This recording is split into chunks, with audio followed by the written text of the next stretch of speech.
ஒருத்தருக்கு குழந்தை பிறக்கல, ஒருத்தருக்கு கடன், ஒருத்தருக்கு விபத்து, ஒருத்தருக்கு திருமணமே ஆகலை. 25 டிகிரி கடகத்திலேருந்து என்னென்ன எடுப்பாங்க? 1000 பிரச்சனையும் எடுத்துருவாங்களா? எங்களுக்கு என்ன குழந்தை பிறக்கும்? அந்த பெண்மணியுடைய கணவர் இறந்து போவார்னு இருக்கு. ஜோதிடம் முழுமையாக தெரிந்தவர்களால் எதை வேணும்னாலும் சில நோய்களை தீர்க்கவே முடியாது. இதெல்லாம் கர்மாவை சேர்ந்த நோய்கள். தானே விரும்புபவன் உயர்வடைவான், தன்னை தானே வெறுப்பவன். ஒவ்வொரு நிமிஷமும் நீங்க சுவாசிக்க மறந்து போனால்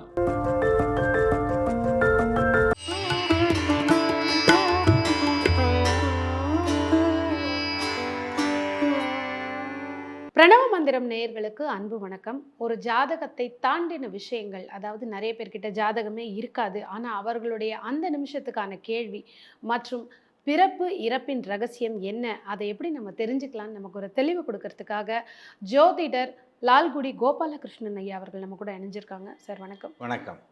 நிறைய பேருக்கு ஜாதகம் தெரியும், தெரியாதவங்களும் இருக்காங்க. எனக்கு பிறந்த நேரம் தெரியாது, கிழமை தெரியாது, வருடம் தெரியாது, எதுவுமே தெரியாது. ஆனால் அவங்களுக்குன்னு சில கேள்விகள் இருக்கும். அதுக்கப்புறம் நிறைய பேருக்கு இந்த காலகட்டத்தில் என்னன்னா, அது ஒரு த்ரில்லிங்கான விஷயம்னு கூட சொல்லலாம், தன்னுடைய இறுதி நிலையை தெரிஞ்சுக்கிறது. இதை ஜோதிடத்தில் நம்பிக்கை இருக்கிறவங்க ஒரு விதமான கணக்கு, நம்பிக்கையே இல்லாமல் அதை ஒரு கேலியாக பேசுகிறவங்க நிறைய பேர் இருக்காங்க. அது எப்படி ஒரு மனிதனுடைய இறப்பை கண்டுபிடிக்க முடியும்? பிறப்பை கொடுத்த கடவுளால் மட்டுமே தெரியக்கூடிய ஒரு விஷயம் இது. உங்களுடைய கணிப்பில் எப்படி? வணக்கம்.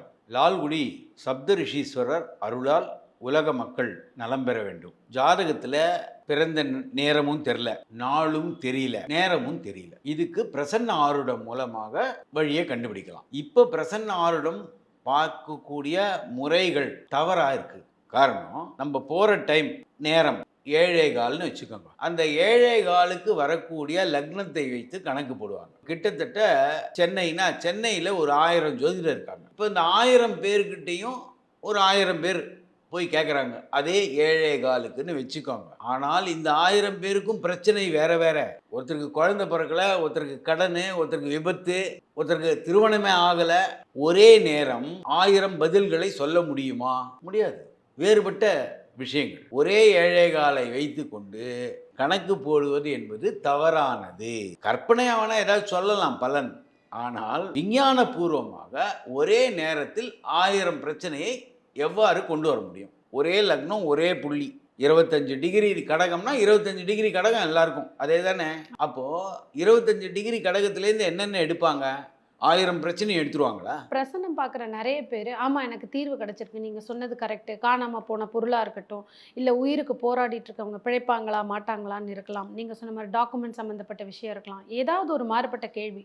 ஆனால் இதுக்கு நிறைய பேருக்கு தீர்வுகள் கிடச்சிருக்கே பிரசன்னத்தை நம்பி. இல்லை, அதாவது இறந்து போவாரா இல்லையா, இது ஒரு 4 கேஸில் 4 விஷயங்களில் 2 பேர் பிழைப்பான், 2 பேர் இறந்து போவான். இவங்க என்ன சொல்லுவாங்க? 4 பேர்கிட்டையும் இறந்து போவான் அப்படின்வாங்க. அப்போ 2 பேருக்கு நடந்துட்டாது, ஆமாம், சந்தோஷமாயிடும். ஒரு கணவனும் மனைவியும் போய் ஜோசியரை கேட்பாங்க, எங்களுக்கு என்ன குழந்தை பிறக்கும்னு. கணவர் கேட்கும்போது ஆண் குழந்தைன்னு சொல்லிடுவார், மனைவி போகும்போது பெண் குழந்தைன்னு சொல்லிடுவார். இது 2ல் ஒரு குழந்தை தானே பிறக்கும். அப்போது பெண் குழந்தை பிறந்தா அந்த மனைவி ஆகப்பட்டவா கரெக்டாக சொல்லிட்டார் ஜோசியர். கணவனை பொறுத்த வரைக்கும் ஆண் குழந்தை, அதனால தப்பாக போச்சு. 2 முறை தானே இருக்குது, ஒன்று ஆண் குழந்தை பிறக்கணும், இல்லைன்னா பெண் குழந்தை பிறக்கணும். ஸோ கணவனிடம் ஒரு ஆளை சொல்ல வேண்டியது ஆண் குழந்தைன்னு, மனைவியிடம் பெண் குழந்தைன்னு சொல்ல வேண்டியது. அப்போ ஏதாவது ஒன்று பலிக்குமா பலிக்காதா? இது மாதிரி தான் இறந்து போவார்னு 2 பேர்கிட்ட சொல்ல வேண்டியது, உயிரோட பிழைப்பார்னு 2 பேர்கிட்ட சொல்ல வேண்டியது. அப்போ ஏதோ 2 பேர்கிட்ட பலிதான் ஆகிடுமா? அவர் வெளில என்ன சொல்லுவார்? கரெக்டாக சொல்லிட்டார் பிழைச்சிருவார்னு, கரெக்டாக சொல்லுவார் இறந்துருவார்னு. இது இல்லை. எந்த நாளில் பிழைத்து எழுந்து வீட்டுக்கு வருவார்னு சொல்லணும், புரியுதா? எந்த நாளில் இறந்து போவார்னு சொல்லணும். ஒரு நபர் போன வருடம் நவம்பர் மாதம் என்னிடம் ஜாதகத்தை காட்டுகிறார், அவருடைய ஜாதகம். அதில் மார்ச் மாதம் அந்த பெண்மணியுடைய கணவர் இறந்து போவார்னு இருக்கு. நான் சொல்லிட்டேன், நம்ம மறைப்பதெல்லாம் கிடையாது. அது சில வருத்தங்களை உண்டாக்கினது இருக்கட்டும். ஆனாலும் அப்போது 42 வயது அந்த நபருக்கு. அவருக்கு எந்த விதமான நோயோ எந்த பிரச்சனையோ இல்லை. அப்போது இதை சாதாரண விஷயமாக எடுத்துட்டாங்க. அது மாதிரி நடக்க ஒன்றும் போகிறதில்ல அப்படின்னு. சரியாக 10ஆம் தேதி மார்ச் மாதம் அவர் இறந்து விட்டார். 20, 26 இப்போ நடந்த மார்ச்சில். அதுபோல் குறிப்பறிந்து சொல்லணும். நாளே சொல்லனாலும் மாதமாவது சொல்லணும். இந்த மாதிரி 2 பேருக்கு பழைப்பார், 2 பேருக்கு பழைக்க மாட்டார்னு சொன்னால் ஏதாவது ஒன்று நடக்கும் அதில். இப்போ நீங்கள் ஒரு இறந்தவரை பற்றி நீங்கள் சொன்னீங்க. பொதுவாக வந்து பிறக்கும்போது நம்ம எப்படி வந்து ஒரு கருவறையில் பிறந்து வரோம், அது இருட்டான ஒரு இடம். அதே மாதிரி இறப்புங்கிறது ஏதோ ஒரு பஞ்சபூத தத்துவத்தினால தான் எல்லாருக்குமே வந்து நிகழும் அப்படிங்கிற மாதிரி, காற்றுனாலேயோ நீர்னாலேயோ நெருப்புனாலேயோ இந்த இடத்துல இந்த டயத்தில் போகுங்கிற மாதிரி சில பேர் கணிக்கிறாங்க. உண்மையிலேயே அந்த மாதிரி நடக்க வாய்ப்புகள் இருக்கா? ஜோதிடம் முழுமையாக தெரிந்தவர்களால் எதை வேணும்னாலும் செய்யலாம். காரணம் என்னன்னா, 2ஆம் இடம், 8ஆம் இடம், 12ஆம் இடம், இதுதான் முக்கியமாக பார்க்க வேண்டியதே. 1, 5, 9ன்னு ஒன்று சொல்லுவோம், ஒரு கணக்கு. அப்போ 1ன்றது மூளை, 5ன்றது ஹிருதயம், 9ன்றது சிறுநீரகம் வச்சுக்கோங்க. இந்த 3ம் சரியான முறையில் இயங்கும் போது தான் ஒரு மனிதன் உயிரோடு இருக்கிறான். அதனால தான் அந்த 1, 5, 9ல் வச்சாங்க காலபுருஷனுக்கே. அப்போது இதை பார்த்து கொண்டு என்ன விதமான நோய் உண்டாகும்னு ஃபஸ்ட்டு கண்டுபிடிக்கணும். இந்த நோய் பலிதமாகுமா ஆகாதா? இப்போது 6ஆம் இடம் ஒன்று இருக்குது, 8ஆம் பாவம் ஒன்று இருக்குது. 6ஆம் பாவம், 8ஆம் பாவம். 6ஆம் பாவத்தோடு அந்த நோய் நின்றுதுன்னா சரியாயிடும். 8ஆம் பாவம் வரும்போது அது தீராத நோயாக மாறும். இதையே சரம், ஸ்திரம், உபயம்னு பிரிக்கலாம். சரம்னா என்ன? வரும் போய்விடும். ஸ்திரம் வரும் போகாது, அப்படியே இருக்கும். உபயம் மருத்துவ சிகிச்சையால் சரியாகும். சாதாரணமாக உபயம்னா என்ன? இப்போ நம்ம கோவிலுக்கு உபயம்ன்றோம். உபயம்னா உதவி செய்வது, மனித முயற்சியால் உதவி செய்வது. விதியை வந்து மனிதனுடைய முயற்சியால் ஜெயிப்பது, வெற்றி கொள்வது, இதுதான் உபயம்னு பேர். சரம் நம்மளுக்கு பொதுவாக வந்து ஜலதோஷம் மாதிரி விஷயங்கள் வருது. அதை நீங்கள் ட்ரீட் பண்ணினாலும் 3 நாள், ட்ரீட் பண்ணலைனாலும் 3 நாள், 3 நாள் 4 நாளில் சரியாக போயிடும். அதே வேளையில் சர்க்கரை நோய், டயபெட்டிஸ் வருது, அது வந்து ஸ்திரம். அதை வேணும்னா கொஞ்சம் குறைக்கலாமே தவிர தீர்க்க முடியாது, மொத்தமாக தீர்க்க முடியாது. அது போல் பல நோய்கள் இருக்குது, இரத்த கொதிப்பு, அது போல் சில நோய்கள் இருக்குது. இதெல்லாம் வரும் போகாது, அது மனிதனுடைய இருக்கும், வாழும். அப்போ அந்த மாதிரி நோய்களுக்கு பேர் ஸ்திரம்னு பேர். உபயம்ன்றது இப்போ பொதுவாக வந்து காச நோயின்னு ஒன்று சொல்கிறோம், டிபி. இந்த காச நோய் வரும், மருத்துவ சிகிச்சை எடுத்தால் போகும். அப்போது வந்து மருத்துவ சிகிச்சையால் போகக்கூடிய நோய் எது, வந்தால் போகாத நோய் எது, வந்து போகக்கூடிய நோய் எது, இந்த மாதிரி பிரித்து கொண்டாதான் இந்த நோய் இவருக்கு வந்தால் போகாத நோய் வருமா. பொதுவாக இப்போ கேன்சர்னு ஒன்று சொல்கிறோம், இது இவங்க ஒழித்தா மாதிரி தெரிஞ்சால் கூட முடிவில் அது ஏதாவது ஒரு இடத்துலேருந்து கிளம்பி வந்து அந்த மனிதனை முடித்து விடுகிறது. ஸோ சில நோய்களை தீர்க்கவே முடியாது. இதெல்லாம் கர்மாவை சேர்ந்த நோய்கள். இதெல்லாம் பிரிச்சுட்டாதான் இவருடைய ஆயுள் எப்படி இருக்கும்னு கண்டுபிடிக்கும். 2வது 8ஆம் பாவம் தான் ஆயுள் ஸ்தானம்னு பேர். அந்த 8ஆம் பாவம் வலுவாக இருந்தாதான் வாழ்க்கையே ஓடும், இல்லைன்னா வலுவானா எப்படி இருக்கணும்? வலுன்னா அந்த 8ஆம் பாவத்தின் அதிபதி, அந்த வீட்டுடைய அதிபதி பலமாக இருக்கணும். 8ஆம் பாவம் ஒரு நட்சத்திரத்தில் விழுமா, அந்த நட்சத்திரத்தின் அதிபதி பலமாக இருக்க வேண்டும். சனி பலமாக இருக்க வேண்டும். ஏன்னா சனி தான் காரகன், ஆயுள் காரகன்.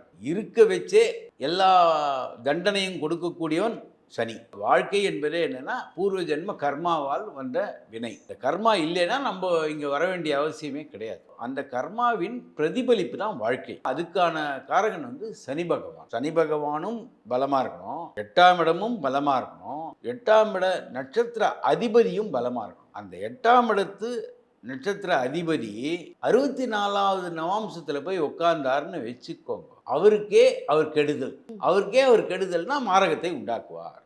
தன்னுடைய இறப்புக்கு தானே காரணமா இருப்பாங்க. ஆமா, 8ஆம் பாவத்து அதிபதியே அவருக்கு 8ஆம் வீட்டில் 64வது நவாம்சம் அங்கே தான் வரும். இது எப்படி சூசைட் எல்லாம் எடுத்துக்கலாமா? அவரே தானே அவருடைய இறப்புக்கு? இல்லை, சூசைடுனா தற்கொலை என்பதற்கு 2ல் ராகுவும் 8ல் கேதுவும் இருந்தால் அந்த மாதிரி ஒரு நிலைமை உண்டாகும். காரணம் 2ல் ராகு அங்கே உட்கார்ந்து மாரகத்தை தூண்டுவார், 2வது இடம் மாரகம் அதிகப்படுத்துவார். நேராக 8ல் கேது உட்காந்து ஆயுள் ஸ்தானத்தை குறைப்பார். 2ம் ஒரே அர்த்தம் தானே. அந்த மாதிரி இருப்பவர்களுக்கு அல்பாயுசுன்னு பேர். இதுல சந்திரன் எந்த விதத்திலாவது தொடர்பு கொண்டால் மன விரக்தி அடைந்து தன்னை தானே மாய்த்துக் கொள்வார். இதுதான் வந்து பொதுவானது. பொதுவான வார்த்தை என்னன்னா, தன்னை தானே விரும்புபவன் உயர்வடைவான், தன்னை தானே வெறுப்பவன் மாய்ந்து போவான். இதுதான் வார்த்தையே. தன்னை தானே வெறுத்துட்டானா அவ்வளவுதான், இறந்து போவான். இதுல நம்ம இன்னும் எடுத்துக்கிட்டோம்னா நிறைய விபத்துகள் பார்க்குறோம். ஆனா ஆயுள் நல்லா இருக்குன்னு தான் சொல்லியிருப்பாங்க ஜோதிடர்கள். விபத்துல இறந்தவங்கலாம் அவங்களுக்கு என்ன மாதிரி பாவங்கள் இருந்திருக்க வாய்ப்பு இருக்கு? பிரச்சனை இது வந்து விபத்தும் ஆயுளோட முடிவு தான். 6ஆம் பாவம், 8ஆம் பாவம், 12ஆம் பாவம் இது 3ம் ஒண்ணா சேர்ந்துட்டா கட்டாயமாக விபத்தில் மரணம். எந்த காலகட்டத்துல அப்படின்னு ஒரு கேள்வி வரும்ல. எனக்கு இப்ப எந்த காலகட்டத்துல அது நடக்க வாய்ப்பு இருக்கு? 6ஆம் பாவம், 8ஆம் பாவம், 12ஆம் பாவத்துடைய நட்சத்திர அதிபதிகளை எடுக்கணும். இந்த நட்சத்திர அதிபதிக்கும் தசாபுக்திக்கும் என்ன வித்தியாசம்னு பார்க்கணும், என்ன சம்பந்தம்னு பார்க்கணும். தசாபுக்தின்றது தான் டைமிங் ஆஃப் ஈவெண்ட்னு சொல்றது. ஒரு விஷயம் நடக்கும். அப்ப என்னென்ன கேள்வி வருது? எப்பொழுது நடக்கும், எப்படி நடக்கும், ஏன் நடக்கும்? இந்த எல்லா கேள்விக்கும் பதில் இருக்கு. நிச்சயமா. ஒரு விஷயத்துடைய காரணம் என்பது 9ஆம் பாவம், ஒரு விஷயத்தின் விளைவு என்பது 5ஆம் பாவம். காரணம், இப்ப நான் இருக்கேன்னா எனக்கு காரணம் என்ன? என் தந்தை. என்னுடைய விளைவு என்ன? என்னுடைய பையன். ஆரம்பம் முடிவு அந்த ஆமா. மாதிரி வச்சுக்கலாம். பிரசன்னத்திலையும் ஒரு விஷயம் நடக்கிறது, நிகழ்வு நடக்கிறதுனா அதோடைய 9ஆம் பாவத்தை பார்க்கும்போது அந்த நிகழ்வு ஏன் நடந்தது, அதுக்கு காரணம் என்ன? ஒரு விஷயத்துக்கு காரணம், நிகழ்வு, விளைவு, இவ்வளவுதான். இறுதியா இந்த பிரசன்னத்துல நீங்க அந்த ஒரு டைம் சொன்னீங்க. இந்த டைம்ன்றது எல்லாருக்குமே மேட்ச் ஆகாதுன்னு. இப்போ இதை நம்ம எப்படி எடுத்துக்கணும்? இறுதியா இப்போ ஏதோ ஒரு எனக்கு ஒரு பொருள் காணும், இல்ல வேற ஏதோ ஒரு விஷயத்துக்காக பிரசன்னம் கேட்கிறேன் அப்படின்னா அது எனக்கானதா இல்லையா அப்படிங்கறத நான் எப்படி தெரிஞ்சுக்கிறது? என்னிடம் வரக்கூடிய பிரசன்னம் பார்ப்பவரிட 1லேருந்து 108க்குள்ள ஒரு எண் கேட்பேன். அந்த எண்ணை வைத்துக்கொண்டு நவாம்சத்தை குறிப்பேன். மொத்தம் இருக்கிற நவாம்சம் 108. ஒருத்தர் நம்பர் 4ன்னு சொல்றாருன்னு வச்சுக்கோ. அப்போ அஸ்வினி 4ஆம் பாதம் தான் அவருடைய பிரசன்ன லக்னம். எண்ணிக்கை நட்சத்திர பாதங்களா நீங்க பாதங்கள் 108 பாதங்கள். 108 பாதங்கள். அஸ்வினி அதை வச்சுட்டு 4ஆம் நம்ம பாதம். பண்றோம். ஏன்னா 50 பேர் 20 பேர்கிட்ட கேட்டா கூட 1லேருந்து 108னா யாராலையும் ஒரே எண்ணை சொல்ல முடியாது. ஒரு சின்ன உதாரணம், ஜோதிடம்னா என்ன அப்படின்றது புரிஞ்சுக்கிறது. இருக்கைகள்லாம் இல்லாம தரையில் ஒரு 10 பேர் உட்கார்ந்துருக்காங்க. அவங்க எல்லாரையும் இந்த அறையை விட்டு வெளியில போங்கன்னு சொல்லிடுறோம். திரும்பியும் கொஞ்ச நேரம் கழிச்சு வந்து உட்காருங்கன்றோம். அதே இடத்தில் அமர மாட்டார்கள். மாறி மாறி மிக்ஸ் ஆகி தான் உட்காருவாங்க. இதான் ரேண்டம். கம்ப்யூட்டர்ல, கணனியில ரேண்டம் சொல்றோமே, அதுக்கும் ஒரு ப்ரோக்ராம் இருக்கு. அந்த ப்ரோக்ராம் பேர் தான் விதி. இவங்க உட்கார்ந்ததுக்கு பேர் ரேண்டம், அது நிர்மாணம் பண்ணதுக்கு பேர் விதி. எல்லாமே விதிக்கு உட்பட்டது தான். இந்த எண்களை வைத்து கொண்டு கண்டுபிடிக்கலாம். சோழியை வச்சு கண்டுபிடிக்கலாம். சோழி போடும்போது மாறி மாறி வரும், அதை வைத்து கண்டுபிடிக்கலாம். அல்லது ஜோதிடரின் ஜாதகத்தை வைத்து கண்டுபிடிக்கலாம். அதான் இப்போ உங்ககிட்ட ஒருத்தங்க கேட்குறாங்கன்னா உங்க ஜாதகத்தை ஆமா. வச்சு அவங்க கேட்கக்கூடிய பதில என்னை பார்க்க வரவங்களுக்கு நான் முதல்ல சொல்றது, அந்த நபர் எந்த நட்சத்திரத்தை சேர்ந்தவன்னு சொல்லிடுவேன் ஜாதகம் பார்க்காம. வெறும் நான் ஃபோனில் பேசினா கூட அவர் வரக்கூடிய நேரம் இருக்கு இல்லையா, அதில் சில கணிதங்கள் இருக்கு. அந்த கணிதத்தை வைத்துக்கொண்டு சாதாரணமா சொல்லிடலாம். ஏன்னா 5 மணிக்கு ஒருத்தர் வராரு, ஏன் அவர் காலையில 10 மணிக்கு வரல, ஏன் அதை முதல் நாள் ஏன் வரல, ஏன் அடுத்த நாள் வரல, அந்த நேரத்துக்கான ஒரு விஷயம் இருக்கு. ஏன்னா என்னுடைய லக்னமும் நகர்ந்து கொண்டே இருக்கும். அதாவது ஜனனகால லக்னம் வேற, கோச்சார் கோச்சார். ஏன்னா அந்த மாதிரி ஓரொரு பாகை கலையில் நகர்வதால் தான் நான் மூச்சு விட்டுட்டு இருக்கேன். மொத்தம் டிகிரி எவ்வளோ? 360. ஆமா. அதோடைய சப்டிவிஷன் எவ்வளோ? 60. இப்போ ஒரு மணிக்கு 60 நிமிஷம், ஒரு நிமிஷத்துக்கு 60 செகண்ட், வினாடி ரவுண்ட் சொல்லலாம். அப்போ ஒவ்வொரு டிகிரிக்கும் 60 வித்தியாசம் இருக்கு. 360 60 பெருக்குங்க, 21,600. ஒவ்வொரு மனிதனும் சராசரியா ஒரு நாள் விடக்கூடிய மூச்சு 21,600. 24 மணி நேரத்துல 21,600 மூச்சு விடுறாங்க. இது நான் சொல்லலை, மருத்துவர்கள் சொல்றாங்க. நம்ம நாடி துடிப்புக்கும் ஹார்ட் பீட்டுக்கும் ஜாதகத்துக்கும் நிறைய சம்பந்தம். ஒவ்வொரு நிமிஷமும் நீங்கள் சுவாசிக்க மறந்து போனால் இருக்க முடியாது. அப்போ இந்த சுவாசம் எப்படி நிகழ்றது? 360 டிகிரியுடைய 60 சப்டிவிஷனில் நகருது. சில பேர் இந்த மூச்சு பயிற்சி எல்லாம் பண்ணும்போது நிறைய நேரம் மூச்சை ஸ்கிப் பண்றாங்களே, இதெல்லாம் நம்ம எப்படி எடுத்துக்கலாம்? ஆமாம், ஸ்விம்மிங் பண்ணும்போதோ இல்லாட்டி மூச்சு பயிற்சி எப்போவுமே பண்ணும்போதோ மூச்சை குறைக்க நீண்ட நாள் வாழலாம். அதனால தான் நாய், மற்ற மிருகங்கள் 12 வயசு 15 வயசு தான் இருக்கு. நாம் அதை விட குறைவாக மூச்சு விடுறோம். அதனால நம்ம ரொம்ப நாள் இருக்கோம். ஆமை முதலையெல்லாம் 200 வருஷம் வாழும். காரணம், அதோடைய மூச்சு எண்ணிக்கை குறைவு. உங்க ஆயுளே எப்படி நிர்ணயிக்கப்படுறது? இத்தனை வருஷம் அத்தனை வருஷம் இந்த கேலண்டர்லாம் கிடையாது. இவ்வளவு மூச்சு தான் நீங்க விடணும்னு ஒரு கணக்கு இருக்கு. இந்த மூச்சு முடிந்த பிறகு பலூன்ல காத்து போனோம்னா என்ன ஆகும்? அதுதான் காயமே இது பொய்யடா, வெறும் காற்றடித்த பையடா. இதுதான் வார்த்தை. அருமை. இன்னைக்கு வந்து பிரசன்னம், அதே மாரி ஒருவருடைய இறப்பை வந்து எவ்வளோ அழகாக கணிக்கலாம். அவருடைய இறுதிய எப்போ எப்படிங்கிறத தெரிஞ்சுக்கலாம். அதற்கும் நெறைய முறைகள் இருக்குன்னு சொல்லி சயின்டிஃபிக்காவும், ஜோதிட ரீதியாவும் நெறைய விஷயங்கள் பேசியிருக்கோம். அருமையான பதிவிற்கு நன்றி. நன்றி.